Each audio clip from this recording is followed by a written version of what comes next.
집 안으로 들어서자마자 거실에서 들려오는 남편의 목소리를 들었습니다. 저희 아이를 가졌어요. 곧 아빠가 됩니다. 저는 복도에 그대로 멈춰섰습니다. 임신한 사람은 제가 아니었습니다.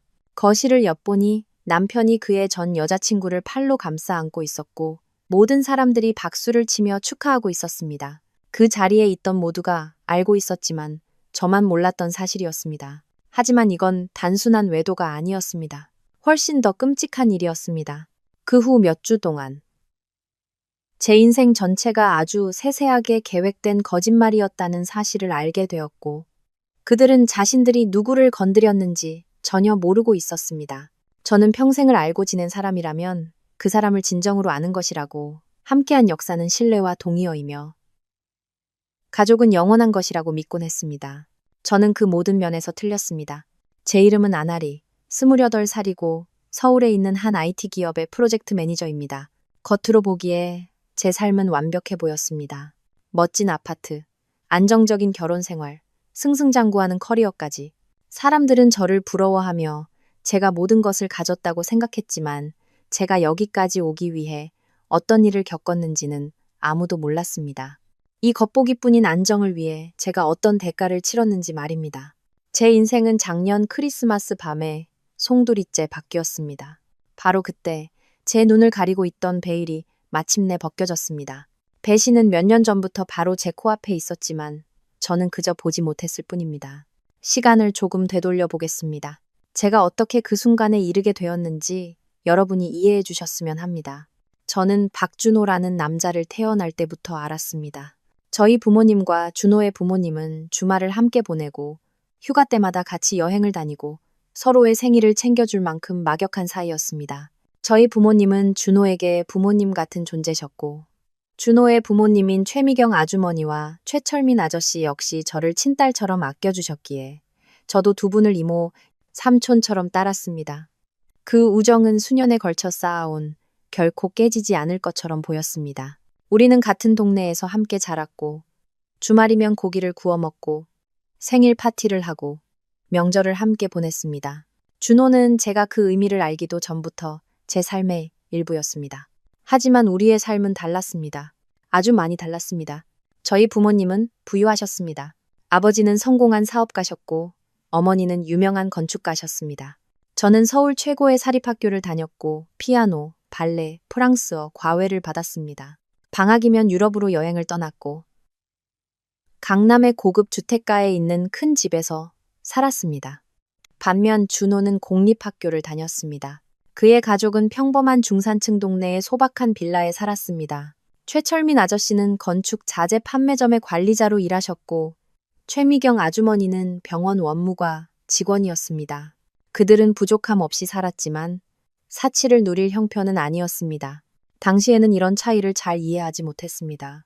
우리는 그저 함께 노는 아이들이었을 뿐입니다. 하지만 지금 돌이켜보면 그 신호들을 볼 수 있습니다. 최미경 아주머니가 저희 어머니의 보석을 바라보던 눈빛, 최철민 아저씨가 저희 집과 차, 여행에 대해 항상 웃으며 농담처럼 던지던 말들, 그 속에는 무언가 씁쓸함이 묻어 있었지만 저는 너무 어려서 알아채지 못했습니다. 제가 16살 때 부모님은 교통사고로 돌아가셨습니다. 비가 내리던 10월의 밤이었습니다. 부모님은 지인의 생일 저녁 식사에 다녀오시는 길이었고 고속도로에서 한 트럭이 중심을 잃고 부모님의 차를 덮쳤습니다.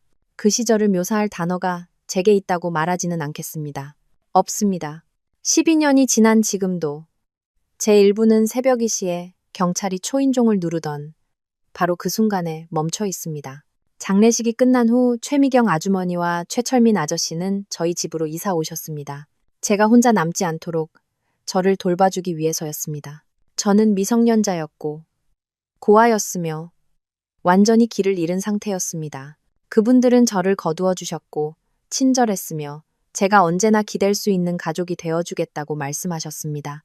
그때는 그것이 저를 구원했다고 적어도 그렇게 생각했습니다. 그분들은 제가 만 19세가 될 때까지 부모님의 유산을 관리해 주셨습니다. 제가 법적 성인이 되었을 때 부모님이 남기신 재산이 상당하다는 것을 알게 되었습니다. 대출이 전혀 없는 아파트 4채와 우리가 살고 있던 집까지 부모님은 현명하게 투자하셨고 미래를 계획하셨습니다. 저와 함께하지 못할 미래를 말입니다. 최미경 아주머니와 최철민 아저씨는 모든 서류 작업을 도와주셨고 하나하나 상세히 설명해 주셨으며 제 질문에 인내심을 갖고 답해 주셨습니다. 제가 만 21세가 되어 법적으로 모든 것을 혼자 처리할 수 있게 되었을 때 그분들은 계속해서 저와 함께 이 집에 살아도 괜찮겠냐고 물으셨습니다. 계속 함께 사는 것이 모두에게 더 좋을 것이라고 말했습니다. 저는 2번 생각하지 않았습니다. 그분들은 제게 가족이나 다름없었습니다. 제 인생 최악의 시기에 저를 돌봐주신 분들이었습니다. 그분들이 머물게 해드리는 것은 제가 할 수 있는 최소한의 도리였습니다. 관대함, 감사함, 순진함. 이 3단어가 당시의 저를 완벽하게 정의합니다. 저와 준호는 제가 21살 때 연애를 시작했습니다. 자연스러운 일이었습니다. 모두가 예상했던 일이기도 했습니다. 너희는 정말 잘 어울려. 어릴 때부터 함께 자랐잖아. 운명 같아. 사람들은 그렇게 말했습니다. 그는 다정하고 자상했으며 저를 이해해 주는 것 같았습니다. 제 역사, 제 아픔, 제 두려움을 모두 알고 있다고 믿었습니다. 2년 후 우리는 결혼했습니다. 최미경 아주머니는 결혼 준비를 전부 도와주셨습니다. 우리는 함께 드레스를 골랐고 아주머니는 피팅 때마다 동행하며 꽃, 장식, 청첩장에 대한 의견을 주셨습니다. 내 엄마가 여기 있어서 이걸 함께 했다면 정말 좋아했을 텐데. 그녀는 눈물을 글썽이며 여러 번 말했습니다. 저는 그녀가 정말로 제 어머니를 그리워하며 사랑으로 그 자리를 채워주고 있다고 믿었습니다. 결혼식 날 제 손을 잡고 식장으로 이끌어주신 분은 최철민 아저씨였습니다. 그는 제 팔을 잡고 아버지 같은 미소로 저를 바라보며 말했습니다. 오늘 네 아버지가 널 봤다면 정말 자랑스러워했을 거다. 저는 울었습니다. 그것이 아름다운 가족의 사랑이라고 생각했고 저는 그 모든 것을 허락했습니다. 진정한 사랑이라고 믿었기 때문입니다. 준호와 저는 제가 상속받은 아파트 중 한 곳으로 이사했습니다. 준호는 처음부터 큰 집은 필요 없다며 함께 우리의 삶을 만들어가고 싶다고 했습니다. 일리 있는 말이었습니다. 저는 일에 몰두하며 경력에 집중하고 있었습니다. 그는 재택 트레이더로 일하기 시작했고 주식과 암호화폐에 투자했습니다. 적어도 저는 그가 그렇게 하고 있다고 생각했습니다. 나머지 3채의 아파트는 임대 중이었습니다. 준호가 모든 것을 관리하겠다고 자청했습니다. 당신은 이미 너무 바쁘잖아. 부동산 관리는 내가 할게. 당신은 당신 커리어에 집중하고 이쪽은 내가 맡을게. 공평한 거래처럼 보였습니다. 그는 매달 보고서를 보내왔고 수익을 재투자하여 우리의 자산을 불리고 있다고 말했습니다. 저는 한 번도 의심하지 않았고 완전히 신뢰했습니다. 제가 왜 의심했겠습니까? 그는 제 남편이었고 저와 함께 자랐습니다. 그의 부모님은 제게 이모, 삼촌 같은 분들이었고 제 집에 살고 계셨습니다. 우리는 한 가족이었습니다. 크리스마스를 2주 앞두고 준호가 서류 하나를 들고 집에 왔습니다. 그의 가족과 일하는 변호사가 준비한 위임장이었습니다. 그냥 일을 좀 더 편하게 하려는 거야, 자기야. 그는 언제나 저를 안심시키는 그 미소를 지으며 설명했습니다. 이게 있으면 당신이 회사에서 일할 때 귀찮게 하지 않고도 내가 임대 계약을 갱신하거나 은행 업무나 등기소 문제를 처리할 수 있어. 당신은 온전히 일에만 집중할 수 있는 거지. 저는 서류를 받아들고 빠르게 훑어보았습니다. 법률 용어는 항상 골치 아팠습니다. 나중에 시간 날 때 차분히 읽어볼게. 제가 답했습니다. 그의 얼굴에 무언가 스쳐 지나가는 것을 보았습니다. 아주 빠르고 거의 눈에 띄지 않을 정도였습니다. 턱이 살짝 굳어지고 눈빛이 미세하게 변했습니다. 하지만 그는 금세 다시 미소를 지었습니다. 물론이지. 문제없어. 시간 날 때 봐. 저는 위임장을 서재 서랍에 넣어두고 솔직히 말해 까맣게 잊어버렸습니다. 회사는 그야말로 전쟁터였습니다. 연말까지 마무리해야 할 큰 프로젝트가 있었고 저는 전체 팀을 조율하고 있었습니다. 회사 송년회는 12월 24일 저녁에 열렸습니다. 오후 6시에 시작했고 저는 준호와 밤 10시쯤 나와서 그의 부모님 댁, 즉 전통적인 가족 만찬이 열리는 곳으로 가기로 약속했습니다. 언제나 그랬습니다. 매년 크리스마스 이브가 되면 원래 제 부모님 소유였던 그 집은 준호 부모님의 친척들과 친구들, 제가 잘 알지도 못하는 사람들로 가득 찼습니다. 저는 항상 그곳에 갔고 항상 미소 지었고 저를 가족으로 받아주어 감사하다고 말했습니다. 여전히 그런 가족이 있다는 것이 행운이라고 믿었기 때문입니다. 그날 밤 회사 파티는 조금 지루했습니다. 반복되는 대화, 너무 시끄러운 음악, 새해 목표에 대해 떠드는 취객들. 밤 8시쯤 저는 일찍 자리를 뜨기로 결심했습니다. 준호를 놀라게 해주고 약속보다 일찍 도착해서 마지막 준비를 도울 생각이었습니다. 라디오에서 흘러나오는 캐럴을 들으며 집으로 차를 몰았습니다. 날은 추웠고 가랑비가 내리고 있었습니다. 거리는 장식되어 있었고 모든 창문에서 불빛이 반짝였습니다. 크리스마스가 항상 가져다주는 억지로 행복한 척하는 그런 분위기였습니다. 집 앞에 주차했을 때 집이 꽉 차 있다는 것을 알았습니다.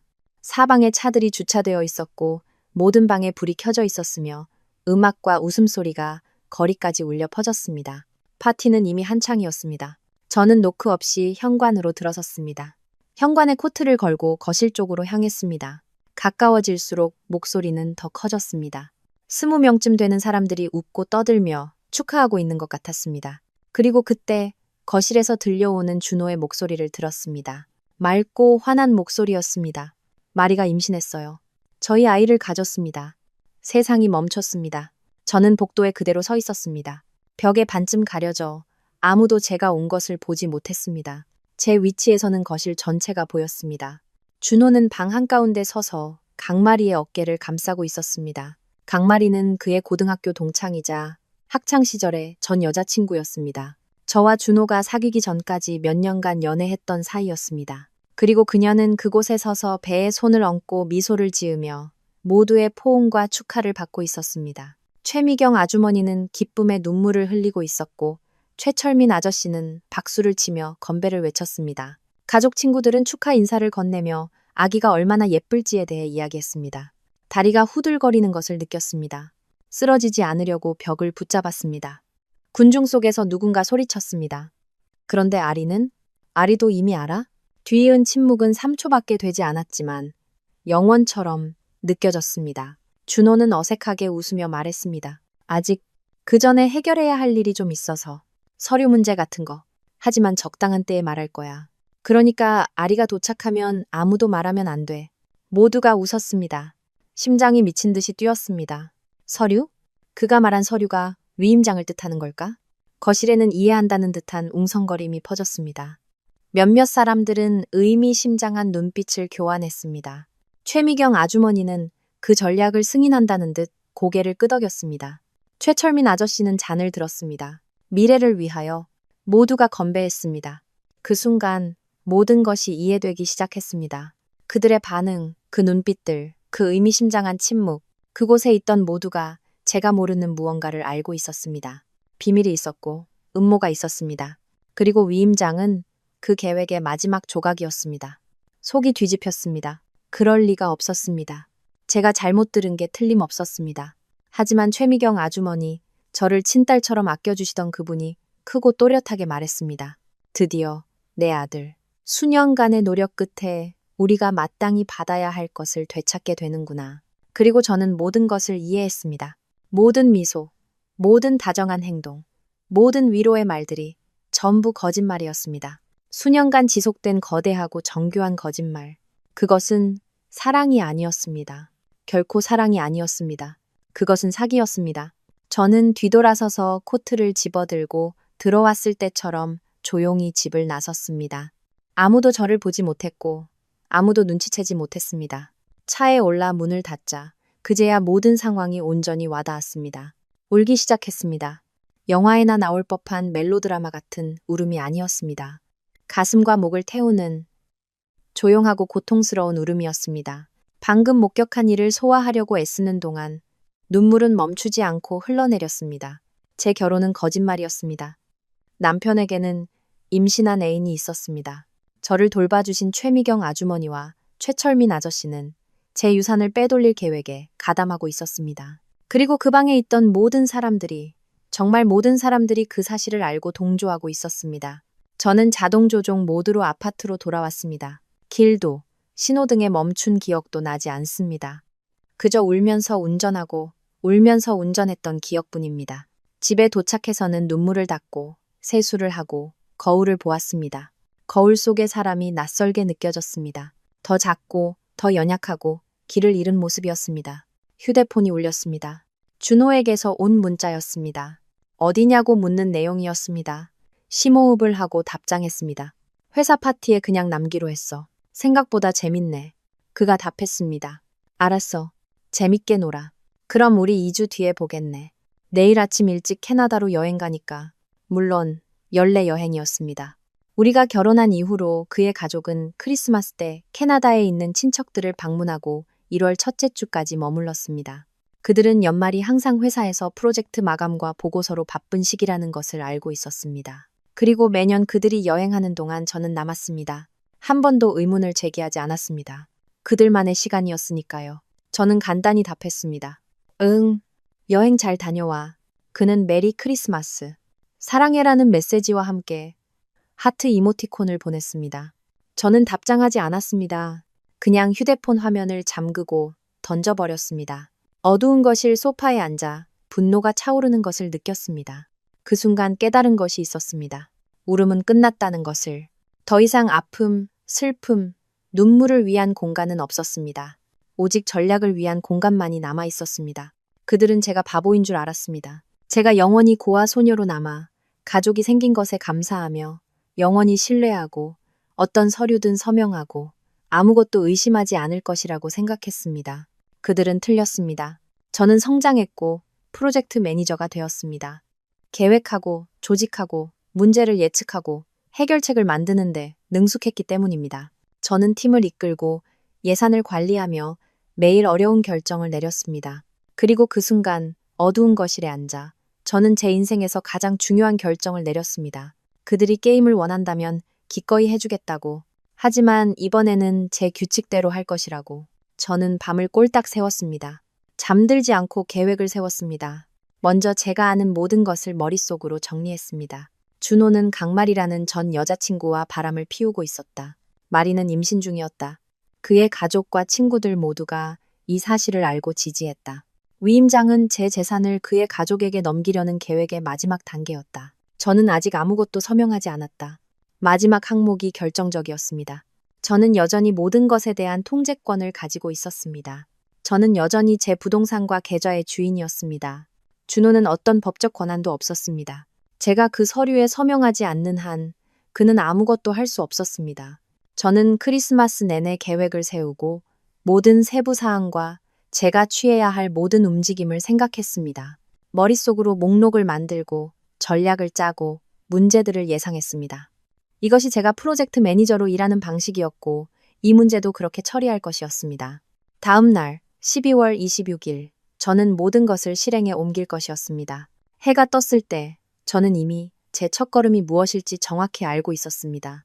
오전 9시 저는 부모님의 일을 처리해 주셨던 변호사님께 전화를 걸었습니다. 그는 언제나 제게 무슨 일이든 필요하면 찾아오라고 말씀하셨습니다. 윤명수 변호사님, 저 안재성, 김은혜 씨 딸 나나리입니다. 드릴 말씀이 있는데 아주 긴급한 일입니다.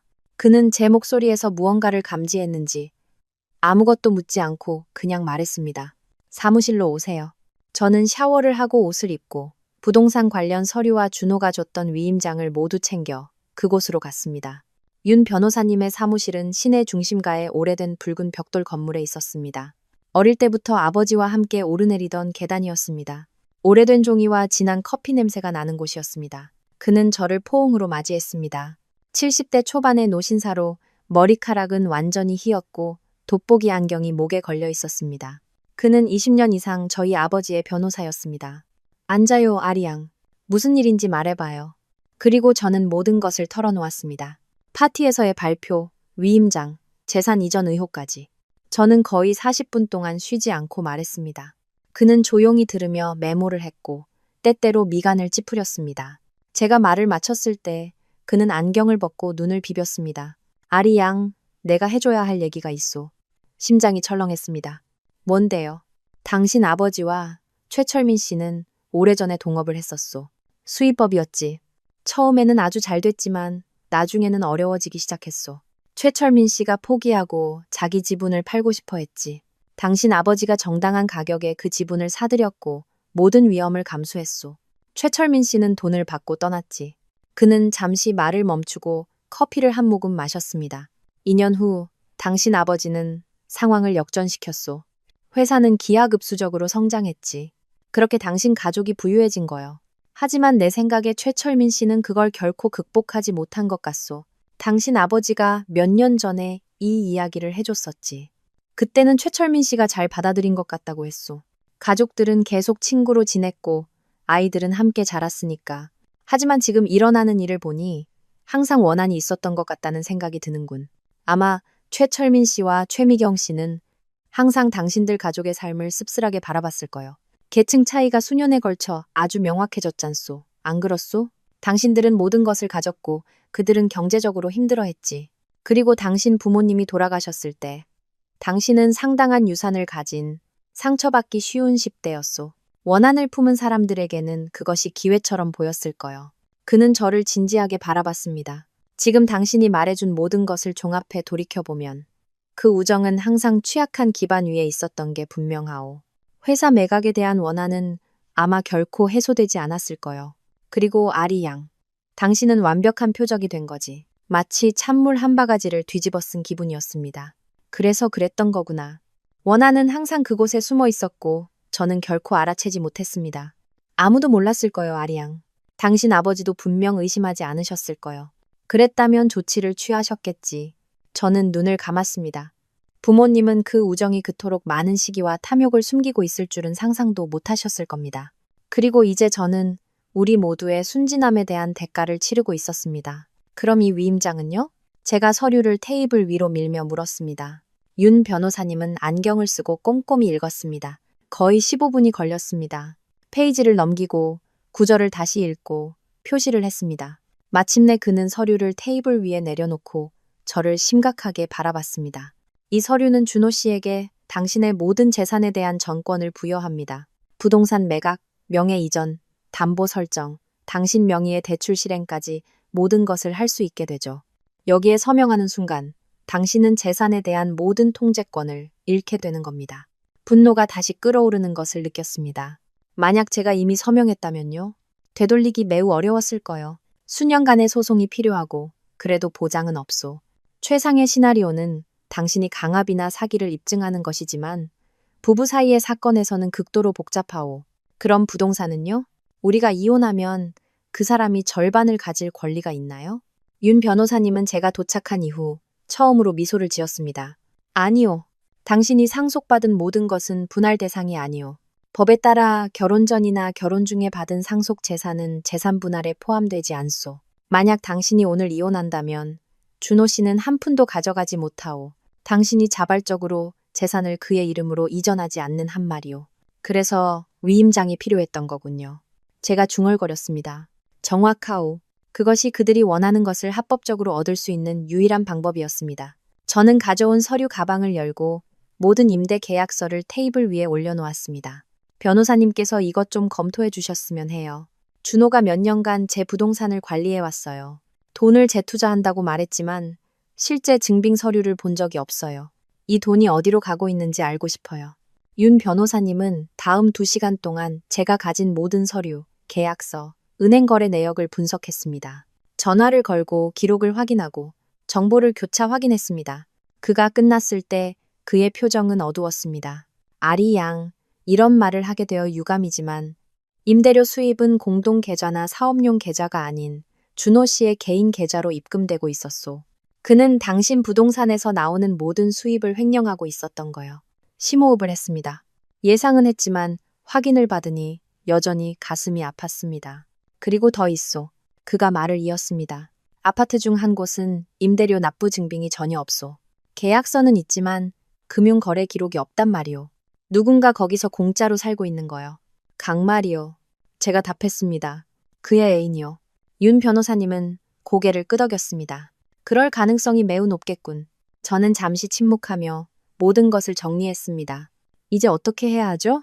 첫째, 이 위임장에는 절대 어떤 경우에도 서명하면 안 돼요. 둘째, 당신 부동산에 대한 통제권을 되찾아야 하오. 셋째, 정말로 끝까지 가고 싶다면 사립탐정을 고용해서 그 돈이 어디로 갔는지 추적할 수 있소. 탐정을 고용하겠어요. 모든 것을 문서화하고 증거를 확보하고 그들에게서 벗어나고 싶어요. 그는 미소를 지었습니다. 슬픈 미소였지만 자부심이 살짝 엿보였습니다. 당신 아버지가 당신이 성장한 모습을 보면 아주 자랑스러워했을 거요. 그 후 며칠 동안 저는 빠르고 조용하게 움직였습니다. 윤 변호사님의 지시에 따라 신뢰할 수 있는 부동산 중개업체를 고용하여 제 부동산 관리를 맡겼습니다.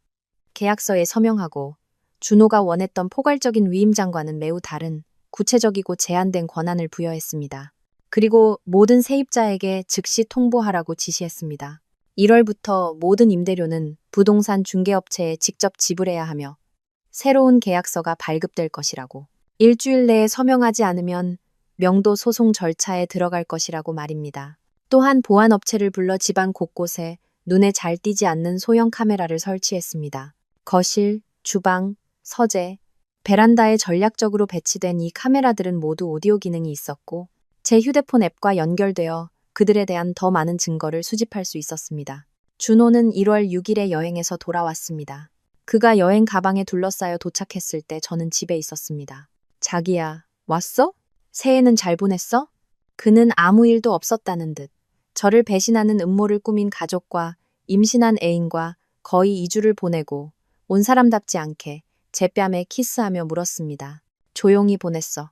일도 많이 하고 프로젝트도 좀 미리 진행해뒀지. 제가 거짓말했습니다. 그 서류는 혹시 볼 시간 있었어? 제가 올 줄 알았던 질문이었습니다. 저는 미소를 지었습니다. 아, 응. 사실 자기야, 이제 더 이상 그것 때문에 신경 쓸 필요 없어. 내가 다 해결했거든. 그의 표정이 변하는 것을 보았습니다. 무슨 소리야? 부동산 관리를 맡길 중개업체를 고용했어. 이제 자기는 임대료나 계약서 같은 귀찮은 행정 업무에 신경 쓸 필요 없이 온전히 트레이딩에만 집중할 수 있어. 당신이 기뻐할 줄 알았는데 이제 당신 일에 투자할 시간이 더 많아질 거잖아. 뒤이은 침묵은 귀가 먹먹할 정도였습니다. 준호는 한 번에 너무 많은 정보를 처리하려는 듯 여러 번 눈을 깜박였습니다. 하지만 난 부동산 관리하는 거 좋아했는데 내가 할 수 있는 일을 굳이 돈 주고 다른 사람 시킬 필요는 없잖아. 저는 미소를 유지했습니다. 알아 여보. 하지만 당신은 항상 트레이더로서 성장하고 싶다고 시장을 연구할 시간이 더 필요하다고 했잖아. 이제 그 시간을 갖게 된 거야. 마음에 안 들어? 그의 눈에서 공포를 보았습니다. 그는 입을 열었다가 닫고 다시 열었습니다. 아니, 마음에 들어. 그가 마침내 말했습니다. 그냥 좀 갑작스러워서 그래. 아, 알잖아. 내가 뭘 결정하면 빨리 처리하는 거. 당신이 이 깜짝 선물을 좋아할 줄 알았어, 여보. 그는 대답하지 않고 그저 어색한 미소를 지으며 휴대폰을 들고 방을 나갔습니다. 무언가 알아들을 수 없는 말을 중얼거리면서 저는 잠시 기다렸다가 휴대폰으로 카메라 앱을 열었습니다. 베란다 카메라를 활성화하고 이어폰을 꼈습니다. 그는 그곳에 있었습니다. 초조하게 이리저리 걸으며 휴대폰을 미친 듯이 두드리고 있었습니다. 몇 초 후 그의 전화가 울렸습니다. 멀리서도 수화기 너머의 고함 소리가 들렸습니다. 진정해, 진정해. 준호가 제가 근처에 없는지 확인하려는 듯 초조하게 뒤를 돌아보며 말했습니다. 무슨 일인지 모르겠어. 아리가 부동산 중개업체를 고용했어. 아니, 지금은 아무것도 할 수 없어. 아니, 나 말이 월세 내줄 400만 원 없어. 말이 들어봐. 나 당분간 돈 한 푼도 없을 거야. 일단 이 문제부터 해결해야 해. 그는 전화를 끊었고 저는 그의 분노를 느낄 수 있었습니다. 카메라를 끄고 미소를 지었습니다. 그의 절망은 거의 손에 잡힐 듯 했지만 저는 아직 끝나지 않았습니다. 그날 밤 저녁 식사 중에 저는 아무렇지 않게 말했습니다. 아, 방금 부장님한테서 전화 왔어. 일본으로 급하게 출장을 가야 한대. 중요한 프로젝트라서 직접 가서 계약을 마무리할 사람이 필요하대. 일주일 내내 거기 있을 거야. 언제 가는데? 준호가 무관심한 척했지만 눈은 매우 예리하게 저를 주시하며 물었습니다. 비행기는 새벽이시야. 집에서는 11시쯤 나갈 것 같아. 갑자기 알려줘서 미안해. 알잖아. 이 일이 어떤지. 괜찮아. 그가 너무 빨리 대답했습니다. 같이 시간 보낼 줄 알았는데 일이 있다면 가야지. 저녁 식사 후 저는 드레스룸으로 가서 보석함에 있는 보석들을 금고에 넣으려고 했습니다. 그때 알아차렸습니다. 보석 몇 개가 사라졌습니다. 할머니의 유품이었던 진주 목걸이.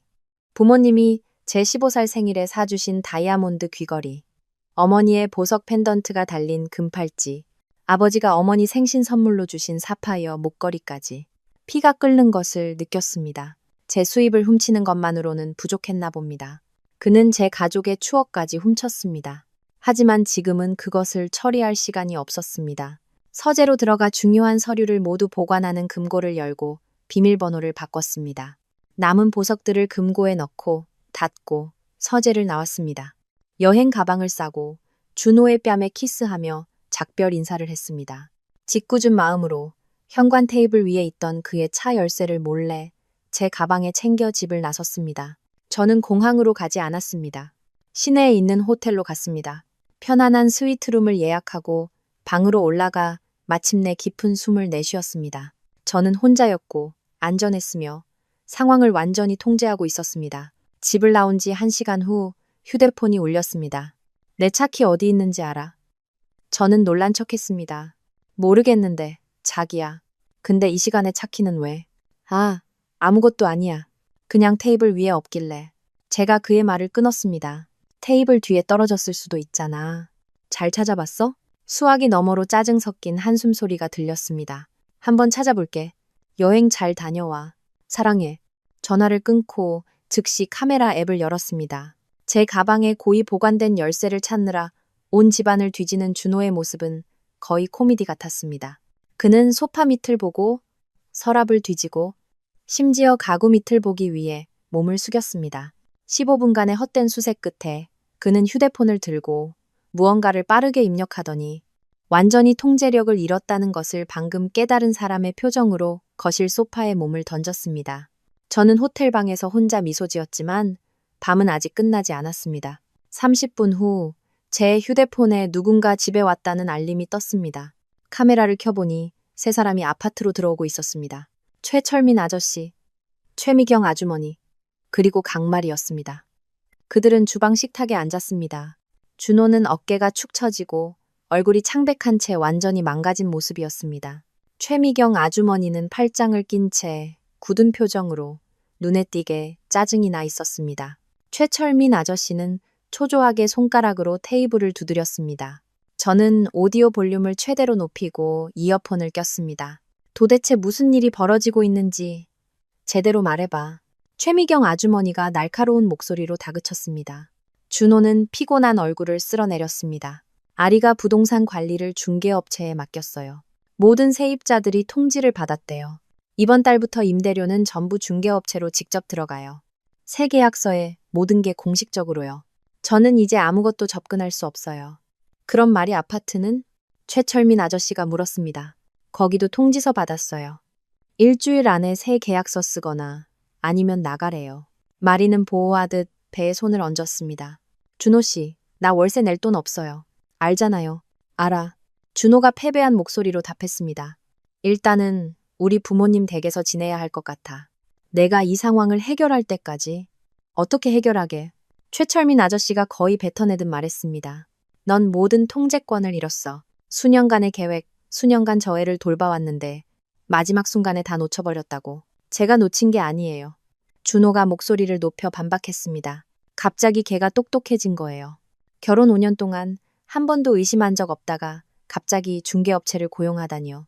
네가 그 멍청한 위임장으로 너무 서둘렀기 때문이지. 최미경 아주머니가 그를 손가락으로 가리키며 말했습니다. 더 기다렸어야 했어. 걔 신뢰를 더 얻었어야지. 신뢰를 더요? 저는 걔가 태어날 때부터 알았어요. 그게 충분한 신뢰가 아니라면 뭐가 신뢰인지 모르겠네요. 분명히 아니었나 보군. 최철민 아저씨가 중얼거렸습니다. 긴장된 침묵이 흘렀습니다. 마리는 불안하게 목에 걸린 목걸이. 제 사파이어 목걸이를 만지작거리며 펜던트를 손가락 사이로 문질렀습니다. 이제 어떡해요? 그녀가 작은 목소리로 물었습니다. 준호는 한숨을 쉬었습니다. 아리가 위임장에 서명하도록 설득해 볼 거야. 그게 이 상황을 되돌릴 유일한 방법이야. 위임장만 있으면 중개업체와의 계약을 취소하고 통제권을 되찾을 수 있어. 하지만 뭐라고 말해서 서명하게 할 건데? 최철민 아저씨가 물었습니다. 모르겠어요. 아리가 일본에서 돌아오면 얘기해봐야죠. 최미경 아주머니는 몸을 앞으로 숙여 테이블에 손을 얹었습니다. 준호, 내가 하는 말 잘 들어. 우리가 이만큼 했는데 결국 아무것도 못 얻으려고 그 애를 몇 년 동안 돌본 게 아니야. 알겠어? 내가 죽은 부모 때문에 오는 저 애를 공짜로 참아준 게 아니라고. 너희 아빠랑 내가 지금 와서 다 망치려고 그 고생을 한 게 아니란 말이다. 속이 뒤집혔습니다. 그녀가 저에 대해 말하는 방식. 마치 제가 짐이었고 수익을 내야 하는 투자처였던 것처럼. 알아요, 엄마. 준호가 피곤하게 말했습니다. 안다고? 정말 알아? 최철민 아저씨가 아내의 편에 섰습니다. 그 회사는 우리 것이기도 했어야 해. 그 돈의 절반, 그 부동산의 절반, 모든 게 우리 것이었어야 한다고. 하지만 그의 아비가 욕심을 부려서 회사가 어려울 때 내 지분을 사들였지. 상황이 좋아지니까 모든 이익을 독차지하고 우리를 속이고 죽어버렸어. 그 모든 걸 저 버릇없는 계집애한테 남겨두고 최미경 아주머니는 의자에서 몸을 꿈틀거리며 말을 이었습니다. 걔는 최고의 학교를 다니고 원하는 건 뭐든 가졌어. 평생 힘든 일 한번 해본 적 없지. 우리는 그동안 허리가 휘도록 일했어. 내 아빠는 그 비참한 가게에서, 나는 그 병원에서 일하면서 우리 것이었어야 할 그 호화로운 삶을 멀리서 지켜보기만 했지. 최철민 아저씨는 동의하며 고개를 끄덕였습니다. 그래서 걔들 부모가 죽었을 때 그게 우리의 기회였어. 그 부당함을 바로잡을 기회. 그 애를 돌보고 신뢰를 얻어서 걔가 21살이 되면 우리가 가족처럼 느껴질 만큼 가까워지는 거였지. 그리고 그건 통했어. 걔는 우리가 자기 집에 살게 해줬고 부동산 관리를 너한테 맡겼고 너랑 결혼했어. 모든 게 완벽했다고. 네가 모든 걸 망치기 전까지는. 최미경 아주머니가 준호를 경멸하며 쳐다보며 말을 마쳤습니다. 제가 망친 거 아니에요. 준호가 테이블을 손으로 쳤습니다. 계획은 걔가 위임장에 서명하고 모든 걸 제 이름으로 옮긴 다음에 제가 이혼을 요구하는 거였어요. 그러면 끝나는 거였죠. 각자 자기 인생 사는 거. 하지만 걔가 서명을 안 했어요. 마리가 당연한 사실을 지적했습니다. 아직은 안 했지만 할 거야. 어떻게 확신하는데? 최철민 아저씨가 의심했습니다.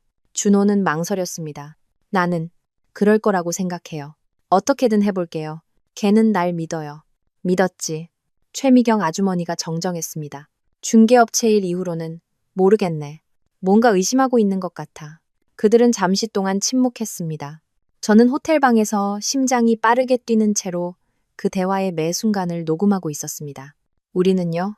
마리가 물었습니다. 임대료 수입이 이제 없다고 했잖아요. 저랑 아기는 어떻게 부양할 거예요? 준호는 좌절하며 머리를 쓸어 넘겼습니다. 모르겠어, 마리. 나도 몰라. 모아뒀던 돈은 여행비로 썼고 나머지는 도박으로 다 잃었어. 잃었다고? 최미경 아주머니가 거의 소리쳤습니다. 준호, 너 그만두기로 약속했잖아. 이번 달에 임대료를 못 받을 줄 몰랐어요. 알았다면 전부 걸지 않았을 거예요. 넌 멍청한 놈이야. 최철민 아저씨가 단도직입적으로 말했습니다. 등신 같은 놈. 이제 이번 달 생활비는 어떻게 낼 건데? 제가 해결할게요. 준호가 주장했지만 그의 목소리에는 확신이 없었습니다. 마리가 울기 시작했습니다. 돈 걱정 안 하게 해준다고 약속했잖아요. 저는 직장도 그만두고 부모님이랑 싸우고 집도 나왔어요. 저를 돌봐주고 우리 좋은 삶을 살게 해주고 아기한테 모든 걸 해주겠다고 약속했잖아요. 근데 이제 와서 돈도 없고 도박으로 다 잃었다고요? 마리, 제발. 아니요. 그녀는 의자에서 일어섰습니다. 내가 이렇게 바보였다니 믿을 수가 없네요. 몇 년 동안 숨겨진 여자로 기다리기만 했는데 대체 뭘 위해서? 결국 임신한 채 집도 없이 당신 부모님 자선에 의지하게 되려고? 진정의 말이. 최미경 아주머니가 말했지만 별다른 동정심은 없었습니다. 우리가 해결할 거야. 돈을 손에 넣으면 우리 모두 이익을 볼 테니까. 너, 아기, 모두. 하지만 넌 인내심을 가져야 해. 인내심이요? 마리가 무미건조하게 웃었습니다. 저 임신 4개월이에요, 아주머니. 5개월 뒤면 아기가 태어나요. 저한테는 인내심을 가질 시간이 없다고요. 그럼 임신하기 전에 생각했어야지. 최미경 아주머니가 차갑게 쏘아붙였습니다. 피임약이나 콘돔이라고 들어본 적 없어? 뒤이은 침묵은 긴장감으로 가득했습니다. 마침내 최철민 아저씨가 침묵을 깼습니다. 새로운 계획이 필요해. 아리가 순순히 위임장에 서명하지 않을 거라면 어떤 식으로든 강요해야 해. 어떻게 강요해요? 준호가 물었습니다. 모르겠어. 협박, 위협, 걔가 선택의 여지가 없게 만들 무언가. 뭘로 협박하는데요? 마리가 물었습니다. 걔는 숨길 게 없잖아요. 걔 인생은 완벽하고 깨끗하고 반듯한데 누구나 무언가는 있지. 최철민 아저씨가 중얼거렸습니다. 우리가 그걸 찾아내기만 하면 돼. 최미경 아주머니는 생각에 잠겨 고개를 끄덕였습니다. 아니면 우리가 뭔가를 만들면 되지. 증거를 심어놓거나 걔한테 불리한 무언가를. 그리고 서명을 대가로 해결해주겠다고 제안하는 거야. 매스꺼움을 느꼈습니다. 그들은 정말로 제 서명을 받기 위해 저에게 거짓 누명을 씌우는 것까지 고려하고 있었습니다. 그건 너무 위험해요. 준호가 말했습니다. 모든 걸 잃는 것보다 더 위험하진 않아. 최철민 아저씨가 반박했습니다. 그들은 몇 분 더 가능성들을 논의했고 하나같이 터무니없는 것들이었습니다. 마침내 그들은 더 생각해보고 며칠 뒤에 다시 만나기로 결정했습니다. 그들이 마침내 떠났을 때 시간은 거의 새벽 3시였습니다. 저는 떨리는 손으로 카메라를 껐습니다. 이것은 단순한 금융사기가 아니었고 단순한 배신도 아니었습니다. 이것은 10년 이상 제 부모님이 돌아가신 이후부터 어쩌면 그 이전부터 계속된 음모였습니다. 그들은 모든 것을 계획했습니다. 모든 다정한 행동, 모든 위로의 말, 모든 가족의 순간들이 모두 계산되고 측정되고 정확하게 실행되었습니다. 그리고 저는 그 모든 것을 믿었습니다. 아침 7시가 되자 저는 전화기를 들고 윤 변호사님께 전화했습니다. 세 번째, 신호음 끝에 그가 받았습니다. 졸린 목소리였지만 제 목소리를 알아듣자 정신이 번쩍 드는 것 같았습니다. 아리 양, 무슨 일이요? 모든 걸 녹음했어요. 완벽한 자백이에요. 결혼이 처음부터 사기였다는 것, 유산을 노리고 저를 돌봤다는 것, 그리고 이제 저를 협박하거나 누명을 씌워 위임장에 강제로 서명하게 하려는 계획까지 인정했어요. 수화기 너머로 침묵이 흘렀습니다. 그래서 당신은 안전한 거요? 네, 호텔에 있어요. 그들은 제가 어디 있는지 몰라요. 녹음 파일을 지금 바로 나에게 보내고 오후에 내 사무실로 오시오. 이 일을 끝내버립시다. 오후 2시. 저는 윤 변호사님의 사무실에 있었습니다. 그는 이미 주요 녹음 파일을 다 본 상태였습니다. 그의 얼굴은 심각했고 턱은 굳어 있었습니다. 아리 양, 이건 우리가 상상했던 것보다 훨씬 더 심각하군. 그가 책상 위에 두꺼운 서류철을 열며 시작했습니다. 하지만 당신 사건에는 훨씬 더 유리하게 됐소. 무슨 말씀이세요? 내가 고용한 탐정이 조사를 마쳤소. 모든 것에 대한 구체적인 증거가 있소. 그가 노트북을 제 쪽으로 돌렸습니다. 5년간 준호 씨의 개인 계좌로 빼돌려진 임대료 내역이요. 온라인 도박, 카지노, 게임 사이트에 과도하게 지출한 은행 거래 내역도 있고 준호 씨는 상습적인 도박꾼이요. 속이 뒤집혔지만 놀랍지는 않았습니다. 전날 밤에 알게 된 사실이었으니까요. 더 있소. 그가 컴퓨터에서 다른 탭을 열며 계속했습니다. 캐나다 여행은 전부 거짓말이었소. 탐정이 그들 이름으로 된 항공권과 호텔 예약 내역을 찾아냈소. 매년 그 네 사람은 고급 리조트로 갔었소. 준호, 마리, 최철민, 그리고 최미경. 항공권, 5성급 호텔. 모든 비용이 당신 아파트 임대료가 입금되던 계좌에 연결된 카드로 결제되었소. 그는 저에게 서류들을 보여주었습니다. 예약 확인서, 신용카드 명세서, 항공권. 모두 그들 이름으로 되어 있었고 모두 제 돈으로 지불되었습니다.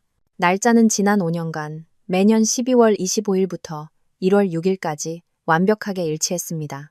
제가 서울에 남아 일하며 그들이 추운 캐나다에서 친척들을 방문하고 있다고 믿는 동안 그들은 제 돈으로 호의호식하며 놀고 있었던 겁니다. 이제 어떻게 하죠? 그는 의자에 기대앉으며 눈가에는 웃음기가 없는 미소를 지었습니다. 이제 법적으로 그들을 파멸시키는 거요. 간통과 사기를 근거로 즉시 이혼 소송을 제기할 거요. 이 증거들이 있으면 준호 씨는 한 푼도 못 가져가오. 최철민 씨와 최미경 씨를 당신 집에서 퇴거시키고 빼돌린 모든 돈에 대해 업무상 횡령으로 고소하고 보석 절도죄로 고소하고 형사소송까지 고려할 수 있소. 그렇게 하죠. 저는 망설임 없이 대답했습니다. 훌륭하오. 모든 서류 준비를 시작하겠습니다. 내일이면 모든 것이 접수될 준비가 될 거요. 저는 사흘 동안 호텔에 머물며 카메라를 통해 모든 움직임을 감시했습니다. 준호와 마리는 제 아파트에서 점점 더 편안해 보였습니다. 그녀는 거의 그곳으로 이사 온 것이나 다름없었고 그녀의 물건들이 집안 곳곳에 널려 있었습니다. 그리고 그들은 집안의 모든 공간에서, 거실에서, 주방에서, 제 침실에서 마치 부부인 양 행동했습니다. 모든 공간이 그들의 배신으로 더럽혀지고 있었습니다. 셋째 날 오후 거실 카메라를 통해 또 다른 역겨운 장면을 보고 있을 때 아이디어가 떠올랐습니다. 저는 이미 필요한 모든 증거를 가지고 있었지만 제 눈으로 직접 보고 싶은 것이 있었습니다. 제 계획을 더욱 완벽하게 만들기 위해 일어나야만 하는 일이었습니다. 준호를 현장에서 잡아야 했고 최미경 아주머니와 최철민 아저씨가 그 사실을 저를 통해 알게 해야 했습니다. 저는 적절한 순간을 기다렸습니다. 휴대폰 화면에서 준호와 마리가 거실 소파에 자리를 잡고 와인을 마시며 그의 휴대폰을 보고 웃는 모습을 보았습니다. 그들은 세상 걱정 하나 없는 듯 완전히 편안해 보였습니다. 완벽했습니다. 저는 열쇠를 챙겨 호텔을 나섰습니다. 제 집은 그곳에서 10분 거리였습니다. 가는 내내 심장이 빠르게 뛰었습니다. 긴장 때문이 아니라 분노와 예상되는 만족감이 기묘하게 뒤섞인 감정 때문이었습니다.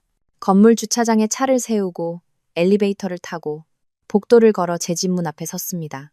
심호흡을 하고 휴대폰을 슬쩍 보며 타이밍이 맞는지 확인하고 문을 열었습니다. 제가 마주한 장면은 정확히 제가 예상했던 것이었지만 화면을 통해 보는 것과 직접 보는 것은 달랐습니다. 준호와 마리는 소파에 있었습니다. 그녀는 제 실크 잠옷 중 하나를 입고 그의 무릎에 앉아 있었습니다. 그들은 키스하고 있었고 그의 손은 마치 수년간 해온 것처럼 익숙하게 그녀의 몸을 어루만지고 있었습니다. 문이 열리는 소리에 그들은 즉시 떨어졌습니다.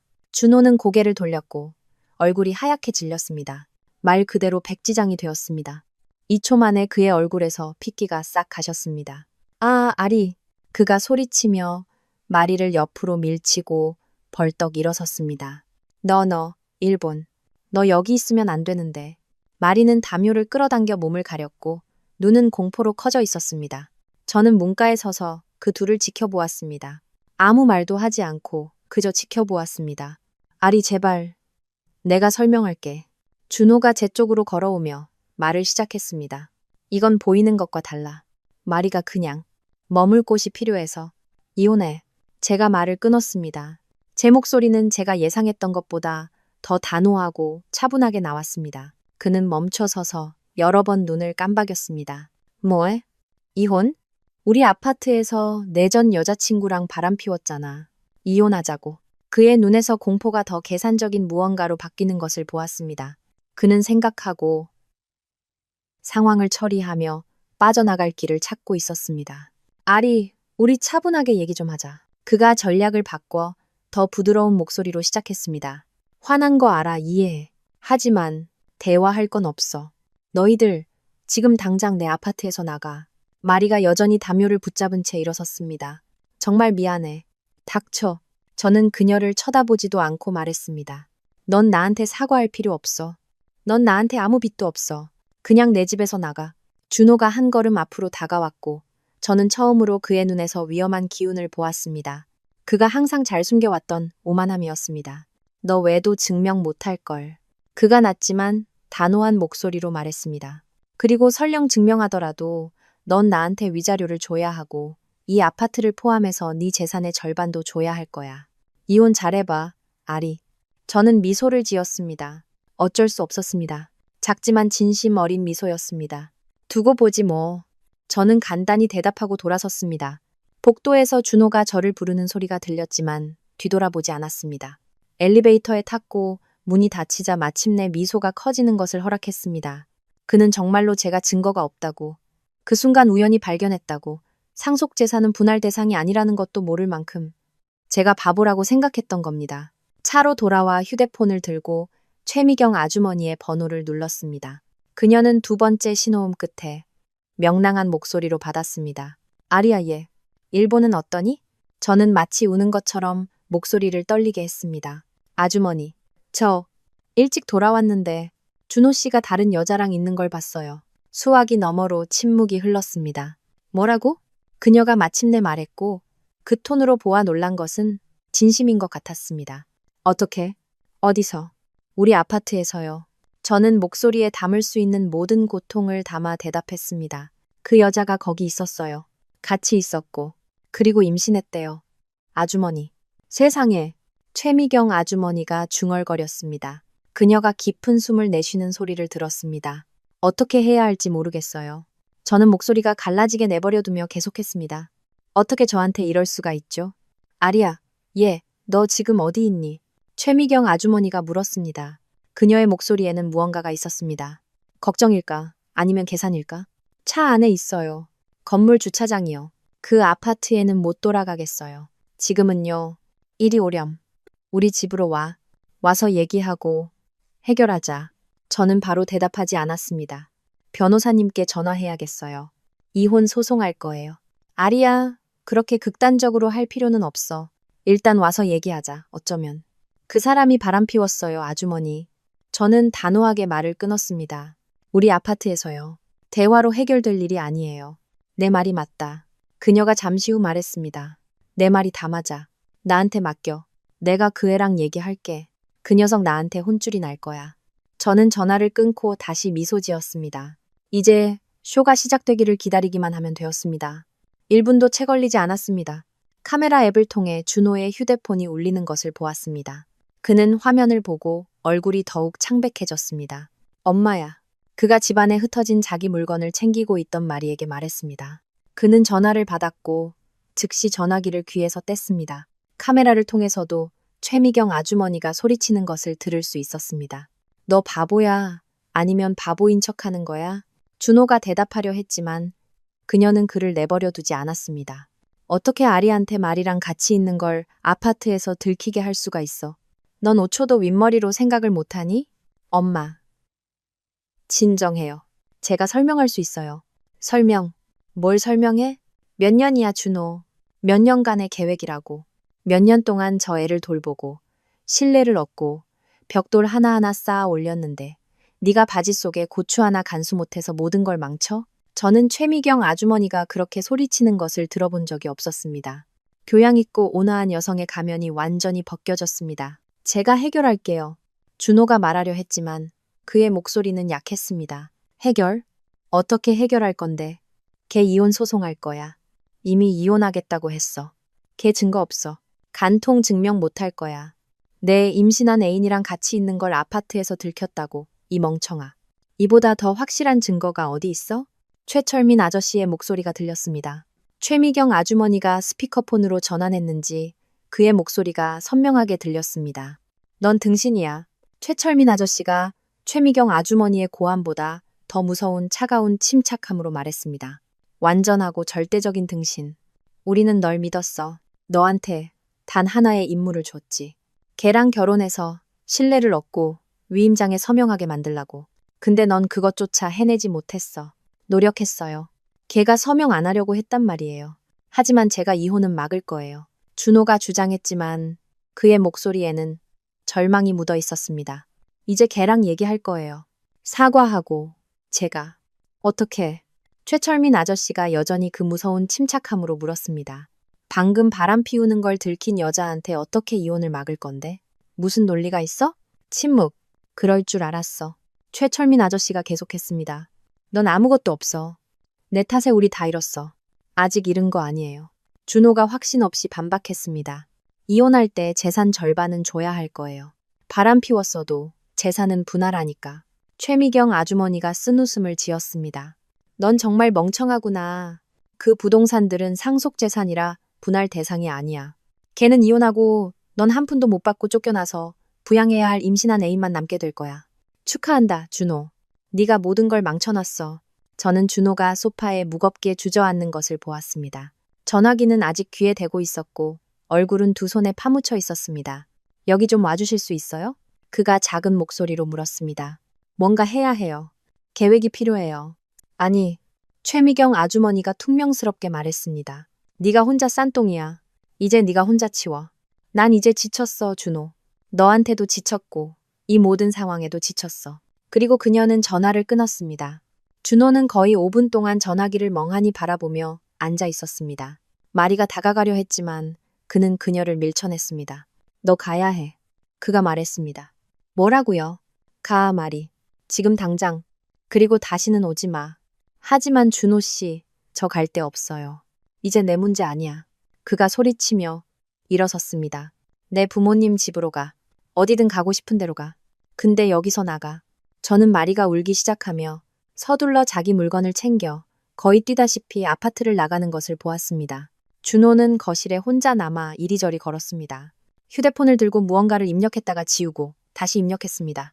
저에게 메시지를 보내고 있었습니다. 제 휴대폰에 알림이 도착하는 것을 보았습니다. 아리 제발 내가 설명하게 해줘. 실수였어.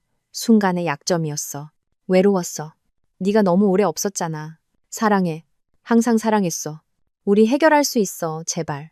저는 답장 없이 모두 삭제했습니다. 카메라를 끄고 차 시트에 몸을 기댔습니다. 1단계 완료. 이제 내일을 기다리기만 하면 되었습니다. 다음날 아침, 저는 일찍 일어났습니다.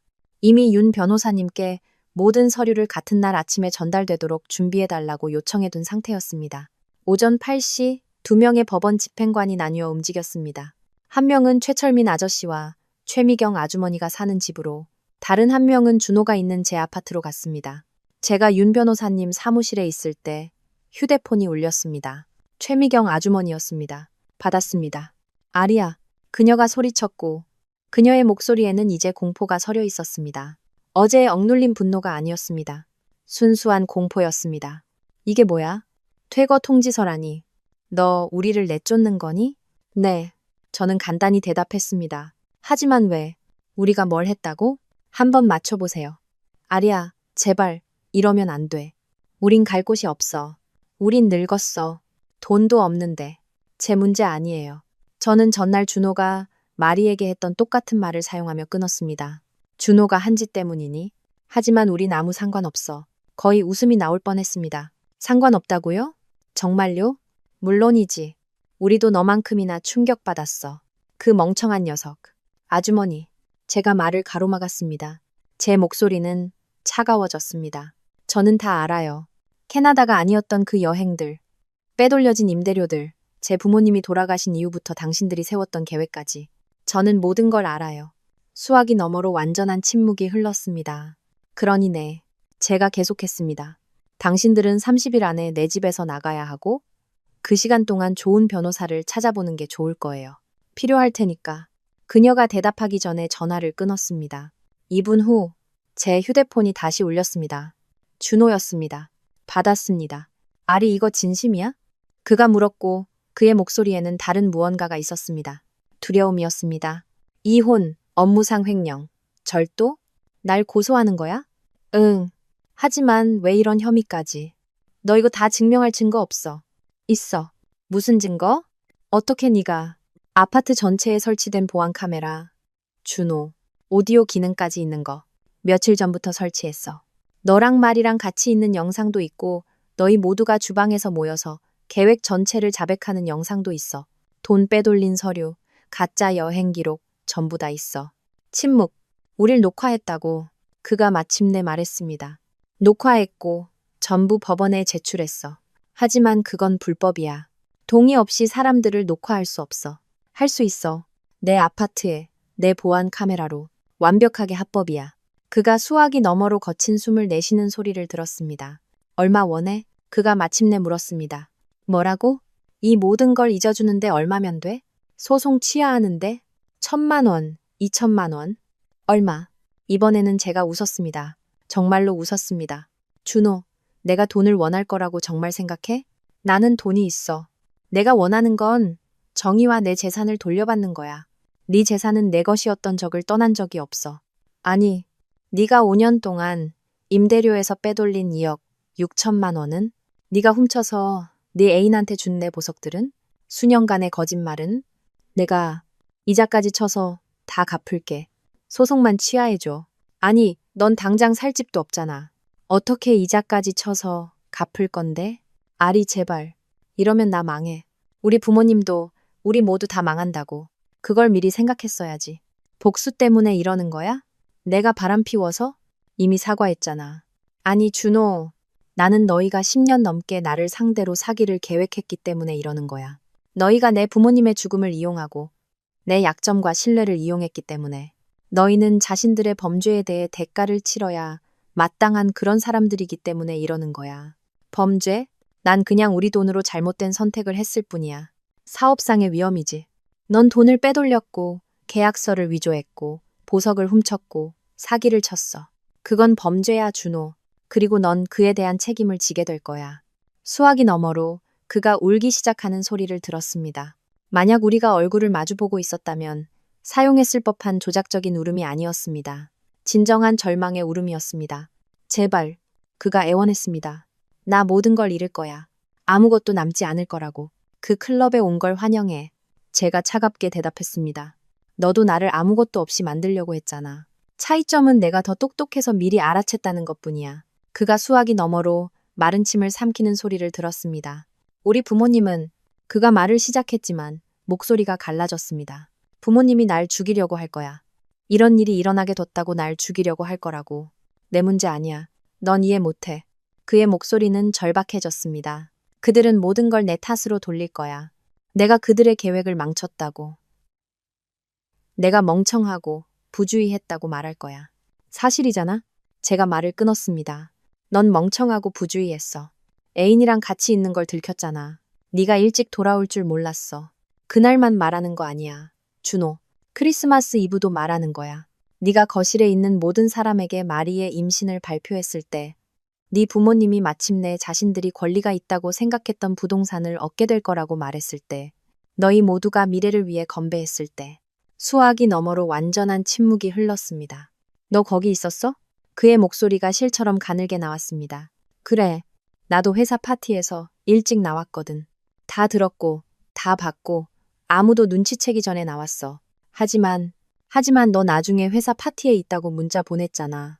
시간이 필요했으니까, 준호. 상황을 정리할 시간, 계획할 시간, 증거를 모을 시간이.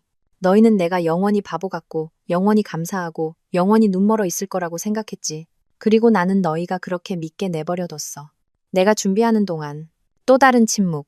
더 길고 무거운 침묵. 그럼 크리스마스 때부터 그가 상황을 정리하려는 듯 중얼거렸습니다. 넌 크리스마스 때부터 알고 있었구나. 일본 여행, 카메라, 전부 다 계획된 거였어. 응. 하지만 너희는 스스로 무너졌어. 나는 단지 너희가 그 결과에 대한 대가를 치르도록 보장하고 있을 뿐이야. 그리고 전화를 끊었습니다. 저는 모든 대화를 지켜보던 윤 변호사님을 바라보았습니다. 기분이 어떠시오? 그가 물었습니다. 저는 잠시 생각했습니다. 자유로워요. 마침내 대답했습니다. 자유로운 기분이에요. 그가 미소 지었습니다. 당신 아버지가 자랑스러워했을 거요. 모든 것이 해결되는데 2달이 걸렸습니다. 이혼은 신속하게 처리되었습니다. 준호가 싸울 방법이 없었기 때문입니다. 그 모든 증거 앞에서 그의 변호사는 기본적으로 그에게 아무런 이해 없이 모든 서류에 서명하라고 애원했습니다. 그게 유일한 출구야. 법원 복도에서 그 남자가 말하는 것을 들었습니다. 저는 준호가 서류에 서명하는 것을 보았습니다. 그의 손이 너무 심하게 떨려서 펜이 거의 떨어질 뻔했습니다. 그는 한 번도 제 눈을 마주치지 못했습니다. 저는 그곳을 공식적으로 이혼한 상태로 언제나 제 것이었던 모든 것의 주인으로 나왔습니다. 업무상 횡령에 대한 유죄 판결이 곧 뒤따랐습니다. 2억 6천만 원을 반환해야 했습니다. 보석은 별도였습니다. 판사는 그의 월급의 30%를 압류하라고 결정했습니다. 하지만 준호는 월급을 받아본 적이 없었습니다. 평생 제대로 일해본 적이 없었으니까요. 피고인이 실제 직업을 구하기를 권고합니다. 검사가 거의 비웃으며 말했습니다. 그리고 그렇게 되었습니다. 몇 주 후, 윤 변호사님은 준호가 마침내 직업을 구했다고 알려주었습니다. 서울 시내의 한 카페에서 일하는 직원이었습니다. 성인이 된 후 처음으로 그는 정말로 일하고 있었습니다. 일찍 일어나고 유니폼을 입고 손님을 응대하고 테이블을 닦고 컴퓨터 앞에서 차트를 공부하는 척하며 하루를 보내고 전략적 투자에 대해 저를 귀찮게 했던 바로 그 남자가 이제 마침내 생산적인 일을 하고 있었습니다. 최철민 아저씨와 최미경 아주머니는 30일 안에 집을 비워야 했습니다. 마지막 날 저는 법원 집행관과 함께 상태를 확인하러 그곳에 갔습니다. 집이 어질러져 있을 거라고는 예상했습니다. 하지만 완전한 파괴 행위는 예상하지 못했습니다. 부서진 가구, 벽에 뚫린 구멍, 욕설이 적힌 스프레이 페인트, 바닥에 흩어진 깨진 거울 조각들. 그들은 나가기 전에 파괴할 수 있는 모든 것을 파괴했습니다. 최철민 아저씨가 문 앞에서 저를 기다리며 눈으로 저를 쏘아보고 있었습니다. 이 꼴을 보니 만족하냐? 당연히 아니죠. 우린 갈 곳이 없어. 최미경 아주머니가 그의 뒤에서 울며 나타났습니다. 우린 늙었고 돈도 없어. 네가 우리한테서 모든 걸 뺏어갔어. 저는 언제나 제 것이었던 걸 되찾았을 뿐이에요. 당신들이 몇 년 동안 그게 당신들 것인 척 했을 뿐이죠. 내 아버지가 우리를 속였어. 최철민 아저씨가 제 쪽으로 한 걸음 다가왔지만 집행관이 우리 사이에 섰습니다. 그 돈은 우리 것이었어. 제 아버지는 당신들 지분을 사셨어요. 떠나기로 선택한 건 당신들이에요. 당신들이 너무 일찍 포기한 건 아버지 탓이 아니에요. 그리고 확실히 제 탓도 아니고요. 너 후회하게 될 거다. 최미경 아주머니가 씩씩거렸습니다. 저는 안 해요. 하지만 당신들은 매일매일 하겠죠. 저는 등을 돌리고 나왔습니다. 집 전체를 리모델링했습니다. 한 달 이상 걸렸지만 아름다워졌습니다.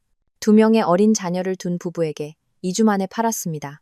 그들은 기뻐하며 각 방을 어떻게 꾸밀지, 정원에서 생일 파티를 어떻게 열지에 대한 계획을 세우고 있었습니다. 그들이 그곳에서 행복하기를 바랍니다. 그 집은 좋은 이야기들을 가질 자격이 있었습니다. 준호와 살았던 아파트도 팔았습니다. 다시는 그곳에 들어가지도 않았습니다. 그럴 수 없었습니다. 사람을 고용해 모든 것을 비우고 리모델링하고 직접 보지도 않은 투자자에게 가구가 비치된 상태로 팔았습니다. 제가 상속받은 5채의 부동산 중 항상 임대 중이었던 3채의 아파트만 남겼습니다. 모든 것을 부동산 중개업체에 맡겼습니다. 월세 수입은 잘 살고도 남았고 매각 대금은 투자해 두었습니다. 공통된 친구들을 통해 소식을 듣게 되었습니다. 준호와 마리는 헤어졌습니다. 그녀는 그날 밤 임신한 자신을 갈 곳 없이 내쫓은 그를 결코 용서하지 못했습니다. 그 굴욕, 그 절망, 그가 그녀를 차갑게 내쫓았던 방식. 이 모든 것이 그들 사이에 존재했던 무언가를 죽였습니다. 마리는 부모님과 화해하고 그들의 집으로 돌아갔습니다. 그들은 가장 어려운 상황 속에서도 딸과 곧 태어날 손주를 2팔 벌려 환영했습니다. 반면 준호는 완전히 혼자가 되었습니다. 모든 일이 일어난 후 부모님과의 관계를 끊었습니다. 모든 것을 잃었다는 것을 깨달았을 때 그들이 주고받았던 비난, 고함, 모욕은 돌이킬 수 없었습니다. 최철민과 최미경은 손주를 만나보지도 못했습니다.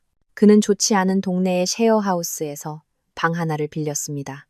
카페에서 일하고 매일 텅 빈 방으로 돌아와 말이 없이, 아들 없이, 부모님 없이, 아무것도 없이 혼자 잠들었습니다. 최철민과 최미경은 도시 반대편의 아주 작은 아파트에 있었습니다. 최철민은 나이와 망가진 몸에도 불구하고 다시 건설 현장에서 임시직을 구했습니다. 최미경은 펫숍에서 비서로 일하며 최저임금을 받았습니다. 모든 것을 그토록 신중하게 계획했던 그 가족은 완전히 산산조각 났습니다. 뿔뿔이 흩어져 외롭고 씁쓸하게 각자 자신들이 만든 재앙에 대해 서로를 탓하며 이혼 후 3달, 저는 짐을 싸서 서울을 떠났습니다. 더 이상 그곳에 머물 이유가 없었습니다. 저는 부산을 선택했습니다. 극적이지 않을 만큼 가깝지만 진정한 새로운 시작이 될 만큼 충분히 멀었기 때문입니다. 저는 방 2개와 앞마당이 있는 작은 집을 샀습니다. 호화롭지도 과하지도 않은 제가 좋아하는 색으로 벽을 칠했습니다. 부모님 사진을 걸었습니다. 어머니가 장미를 사랑하셨기 때문에 정원에 장미를 심었고 아버지가 가장 아름답다고 말씀하셨던 수국을 심었습니다. 일찍 일어나 정원을 가꾸는 것이 제가 가장 좋아하는 일과가 되었습니다. 물을 주고 가지를 치고 식물들이 자라는 것을 보는 것. 좀 뻔한 비유라는 건 알지만 그것이 저를 진정시켰습니다. 조금씩 사람들을 알게 되었습니다. 놀라운 쿠키를 만들어서 제가 집에 있는 걸 보면 항상 한 판 구워다 주는 이웃 아주머니, 제 주문을 외우고 있는 모퉁이 카페 사장님, 매일 아침 공원에서 함께 산책하는 모임, 저를 서울에서 이사 온 원예를 좋아하는 아리로 아는 사람들, 가족이라고 말했던 사람들에게 거의 파괴될 뻔했던 그 아리가 아닌 무게감 없이 설명 없이 그냥 저 자신일 수 있어서 좋았습니다. 서울에 있던 직장은 그만두었습니다. 회사에서는 아쉬워했습니다. 제가 남도록 연봉 인상, 승진, 무엇이든 제안했습니다. 하지만 저는 거리가, 모든 것으로부터의 거리가 필요했습니다. 저는 그들을 위해 컨설팅 일을 계속했지만 이제는 원격으로, 제가 원할 때, 제가 원하는 방식으로 저를 소모시키지 않는 선에서 프로젝트 단위로 일했습니다. 여행도 많이 다녔습니다. 프랑스, 이탈리아, 일본, 이번에는 진짜로 그곳들을 알아가고 각 나라의 요리를 맛보고 사진을 찍었습니다. 윤 변호사님은 매달 항상 같은 날, 같은 시간에 전화를 겁니다. 사무실에 시시콜콜한 이야기를 하고 제 안부를 묻고 가끔은 법적인 일에 대해 업데이트해 줍니다. 준호 씨가 또 압류에 대해 이의를 제기하려고 했소. 판사가 기각했지. 벌써 5번째요. 그가 얼마 전 말했습니다. 우리는 웃었습니다. 그는 오늘날 제가 가진 가장 가까운 가족 같은 사람입니다. 그럼에도 불구하고 제 아내는 그에게 완전히 마음을 열지 못하는 그 안전한 거리를 유지하는 부분이 있습니다. 이제 그 크리스마스 밤으로부터 3년이 지났습니다. 저는 매일 부산에 있는 제 집에서 일어납니다. 커피를 내리고 베란다에 앉아 정원을 바라봅니다. 장미는 아름답고 수국도 마찬가지입니다. 이 3년 동안 진지하게 만난 사람은 아무도 없습니다. 몇몇 사람들과 데이트하고 좋은 저녁 식사와 좋은 대화를 나눴지만 서너 번의 만남을 넘어서지는 못했습니다. 지난달 산책 모임 친구의 오빠인 아주 좋은 남자가 제 손을 잡으려고 했습니다. 우리는 이미 3번 만났고 잘 되어가고 있었습니다. 저는 생각 없이 물러섰습니다. 순수한 본능이었습니다. 미안해요. 제가 말했습니다. 아직 준비가 안 됐어요. 그는 매우 이해심이 많았습니다. 부담 갖지 마요. 아리 씨 속도에 맞출게요.